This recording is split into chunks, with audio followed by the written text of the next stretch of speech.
What it do, Dream Team? Here we are with another reaction video, and we reacted already to Could China Invade Australia? And you guys let me know in the comment section what y'all think. So here's another video. Could Chinese Navy and Air Force defeat Australia's? I guess it would depend on where the battle takes place. On neutral, if everything equal, then yeah, I think Chinese would win. I mean, they just have so much more. But it just depends who got home field advantage, where this battle taking place. Is it just comparing them 1-to-1? China should win. But we're going to jump into this and find out. Before we do, make sure you guys subscribe, ring notification bell, give the video a thumbs up. Let's dive right in. If real-world politics and US aren't a factor, could Australia withstand a hypothetical Chinese attack? Chinese armed forces number 2 million, dwarfing Australian 58,000. Chinese have some 2,000 various ballistic and cruise missiles. Their air forces feature 19 times more combat planes. Of course, it's the naval might that would count the most. But Australian fleet has 10 times fewer combat ships and submarines. Still, could the vast distance protect Australia from Chinese military might? So again, this video is kind of saying the same thing.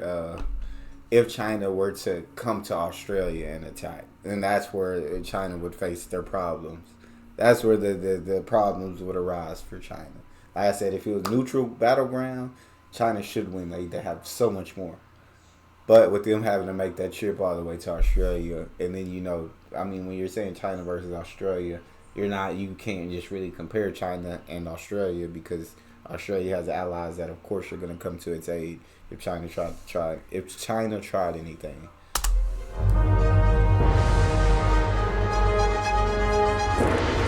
While this video talks of a modern conflict, you can check out what both sides had in World War II, courtesy of War Thunder, a free military vehicle combat online game, sponsoring this video. The game features an astonishing... I usually skip sponsors, so we're going to go past that and go right here. Glow. So, give the game a try. But let us get back to the Chinese invasion. With technological advances of the recent decades, China has overtaken the Aussie forces in number of high-tech systems as well. Yet, even with all that military might, the Chinese first have to bring their forces to Australia in order to attack it. First order of business would be to ensure the Chinese invasion fleet actually gets to Australia alive. Yeah. Chinese have a problem there. If they're to just go down the straightest route, their fleet, vast as it may be, would get intercepted by Australian aircraft. Even though on paper China has many more planes, they have only one aircraft carrier, so in actual local terms, near Australian coast, Chinese would be outnumbered. Granted, a second Chinese carrier is very close to being commissioned, but even if that happens within a month, the crew isn't ready and trained, and there's been no indication that an air wing exists, let alone that it is ready and trained. So it's more likely that second carrier would not serve as an actual aircraft carrier before 2021 or so, and would thus be used as a helicopter carrier for assaults and ocean or anti-submarine patrols, as those crews could be moved out to the carrier more easily. So what routes would be available to the Chinese? Since Australia doesn't get US help, China would either have to go around third-party countries' borders or forcefully go over their airspace. That means the Strait of Malacca is off-limits to the Chinese, as it's controlled by 3 different countries. Also, looking at Indonesian territorial sea borders, it becomes apparent Chinese fleet would have to go far east to avoid it. But going that route means crossing over 5,000 miles just in one direction. While ships could go that far if supported, it becomes very hard for aircraft and missiles to go down a similar route. Even with inner refueling, Chinese planes simply cannot reach that far in meaningful capacity. Chinese might have the option of trying to forcefully sail their ships through Indonesian archipelago, but it's unlikely such a move would be worth the effort. With countless islands and narrow gaps between them, any possible Chinese ship would face sea mines, missiles and even artillery rounds fired from the land. That's without even going into dealing with the Indonesian Navy, which, while smaller than Chinese, is still numerous enough that hiding around small islands could pose a continued threat. Indonesian submarines, while not top of the line, are also perfect for ambushes on that route. On home turf, Indonesian Navy would have better availability of their ships in the combat theater compared to China, which would have to sail a few thousand miles just to get to the fight. China would have to invest considerable assets into just controlling the Indonesian seas, probably requiring taking control of certain islands along the route and turning the whole conflict into a full-blown war against Indonesia.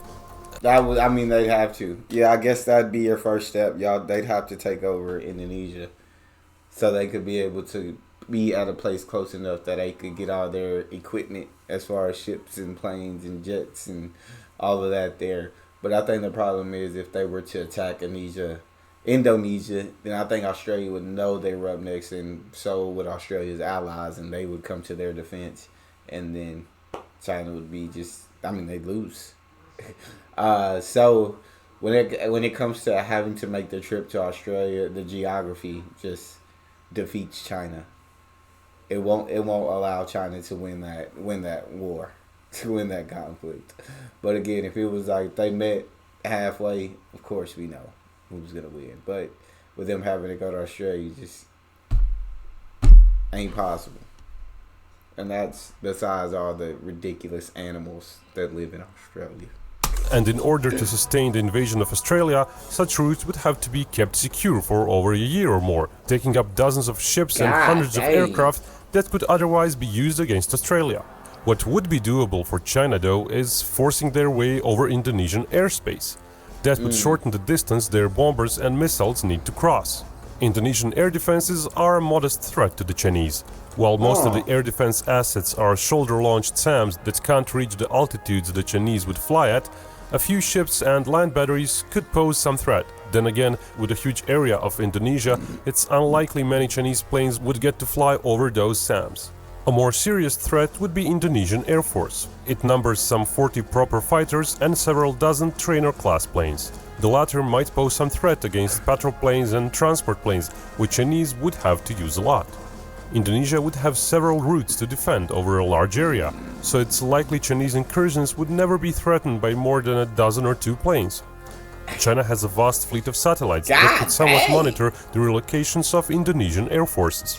But Chinese would still have to waste 24 planes or more for each serious entry through the Indonesian airspace, to fire cruise missiles from their H-6 bombers or send early warning and maritime patrol planes, transport planes, etc. Another route that would be likely is through Papua New Guinea. It would shorten the trip a little bit and there would be barely any threat. Papua New Guinea has but a token military force and no combat navy, air defense or air force to speak of. But what is even needed to perform an invasion on Australian mainland? China couldn't afford a heavily opposed landing. Even with all the landing fleet China has, the numbers would be but a fraction of what Australia could respond with. Transport by air would be hard to do, as current Chinese transport planes lack in-air refueling option. Only larger Illusions and Y-20s could help with paradrops. But going over Indonesia with precious paratroopers would first require weeks of hunting down Indonesian air forces to minimize the risk of interception, and still a sizable fighter escort with every overflight. It's too much. Flights would not go unnoticed. Australia has several early warning over-the-horizon radars. While they can't identify contacts, they would surely pick up large formations of planes or ships. They're also sufficiently far away from Australian coastline that most of them are safe from missile strikes. China currently lacks submarine-launched long-range cruise missiles, but does have a dozen or so ships which may be carrying several useful missiles per ship. What China would likely do is use vehicle launchers set up on various ships, possibly commercial ones. Both US and China trained for similar concepts, and Chinese could reach quite a bit into Australia from such ships. Still, those ships themselves would be under some threat, and even if a few hundred missiles are fired, with all the other important targets, number of missiles hitting the radars may not be enough to repeatedly inflict damage to the radar network. Over-the-horizon radars are huge sites, each covering hundreds of meters, so replacing damaged components would not be out of the question. Australia would rely on other assets as well, primarily aerial sensors, tasked with trying to track those incoming Chinese fleets and provide enough warning. If China goes over Indonesia, route might be open for Australian cruise missile strikes on those Chinese South China Sea island bases. In-air refueled F-18s could thus keep those bases harassed for several days or weeks. Chinese have very long-range air-launched cruise missiles. Be like, let's go on the offensive. Australia be like, let's go on the offensive before they can even get here. But no, I think staying back at home would be, and defending home would be the best option, just because they struggle to get to you in the first place. So staying back and waiting for them to come, best option. Missiles, but those come with their own issues. Only H-6K bombers can carry them. Most of them have barely the range to use them on northern edges of Australia.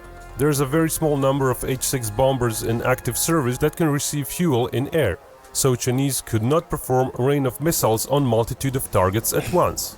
Blocking most of Australian airbases and converted airports simultaneously would not really work. Most Chinese conventional ballistic missiles lack range to reach Australia. Only DF-26 reaches some of Australia, and even that requires launches from the contested Chinese islands in the South China Sea. All of their longer-range models are strategic missiles with nuke warheads only, and nuclear weapons are outside the scope of this video. China could try to repeat the trick with loading the missile launcher vehicles on ships and getting a bit closer.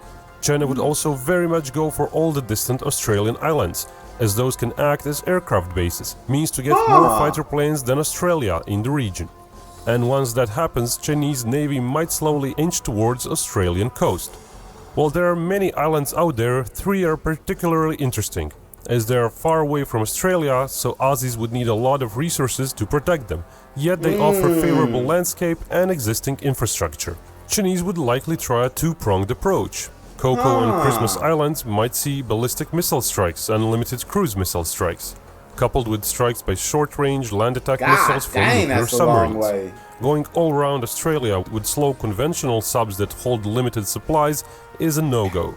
Yet Chinese nuclear-fueled subs could sail at a great speed, and with roughly 90 days of endurance, could be very useful around those islands. Chinese nuke sub-fleet isn't... God, it just seemed like so long. Such a long freaking trip. Jesus, to get to there. But I mean, I guess it would have to be an option. Large, but compared to Australian assets, it might be a serious factor. Roughly a third of the fleet might be available on station near the islands. And the 094 class would not likely be used in offensive actions, but as silent sensors to aid in early warning of incoming threats. Australia would have to divide their assets to 2 very distant war theaters, and also keep some for protection of northern mainland, as well as to keep Chinese from going for Tasmania. China going for Norfolk Island in particular means most of Australian Navy would need to go there as well, if there's a chance of stopping the Chinese. Australians could keep the planes on the outer islands and risk getting them destroyed or trapped on the ground by missile strikes. Or they could send them from the mainland, but in that case only a small number of planes could be on station, negating Australian numerical advantage. Australian air tanker fleet is fairly modest. 2/3 of it might hope to offload fuel for some 50 or so planes, and planes without refueling would not have the persistence for fighter patrol, but they may be used for strikes on maritime threats. Chinese force going for Cocos and Christmas Islands would have it equally hard. They would face some losses from Indonesia, including tankers which would have to refuel planes over Indonesian territory. Chinese air tanker fleet is fairly small, and supporting the fighters going for Western Islands, most jets would need to receive fuel twice, so they're likely to allow for strike packages of a few dozen planes at a time. Even then, their persistence over the islands would be short. It would be comparable to Australian planes sent from the mainland, or much less if Aussies risk and base their planes on Western Islands. Aussie Super Hornets could likely more than hold their own against any Chinese plane, short of the stealthy J-20s. F-35s are even better, but there are very few of them. Australian fleet capable of air defense is not numerous. 2 newest destroyers offer long-range protection, and 9 more frigates offer limited area protection. Australia would also rely on its fleet of anti-submarine helicopters, operated from those islands or even from flat tops if needed, in addition to potent Orion and Poseidon ASW planes. Still, those fleets would be divided between a few theaters. That being said, 10 such aircraft and helicopters patrolling the seas would make the life of Chinese nuke subs very complicated, negating much of their edge. Still, the Chinese would be coming in numbers, and Australian planes and ships would slowly get attrited, so the outer islands would surely see invasion attempts. Tune in to our next week's video to see how would the invasion of those islands and possibly Australia proper go for the Chinese. So the best strategy would be to get to them islands. Best strategy would be for the Chinese to get to them islands, and then they would have a shorter distance to Australia and they'd be able to attack. But I still don't. I just think it's geography just not gonna allow China to attack Australia. So that's all we have for this video. Let me know what you guys think in the comment section. If you do enjoy that reaction, make sure you check out that one next. It's your boy Neal out.